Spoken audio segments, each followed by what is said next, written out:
We're at Alveston in South Gloucestershire, about 20 miles from our headquarters in Stroud, and we're here to turn on our latest 3 windmills, which could be the last 3 windmills to be built in England. Not just our last windmills, they could be the very last, because government changed planning policy a couple of years ago when Cameron was Prime Minister, and have made it impossible now to get planning consent for wind energy. We have planning permission from a few years ago, and so it's the final one that we've got that we can build, and it may be the last one in England.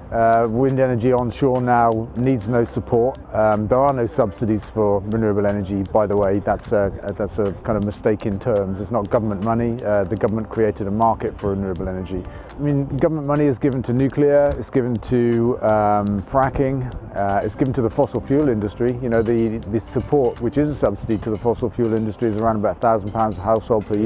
For renewable energy, the equivalent cost is about £150 for support. So that's one aspect, but as I say, onshore wind doesn't need support anymore, but it has a planning system that won't allow it. And I think it's just sensible to reconsider, because shutting down the wind and the solar industry, by the way, was a political choice by Cameron. I think it's a mistake. A lot of people think it's a mistake.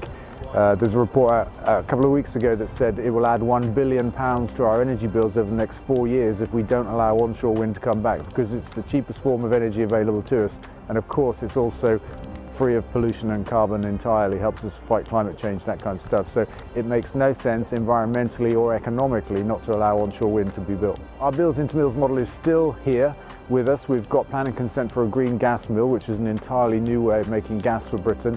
Great alternative to fracking, and we hope to build that in the next 12 months. And there will be a change of government and or a change of government policy towards wind energy. It has to come, so it's only a matter of time.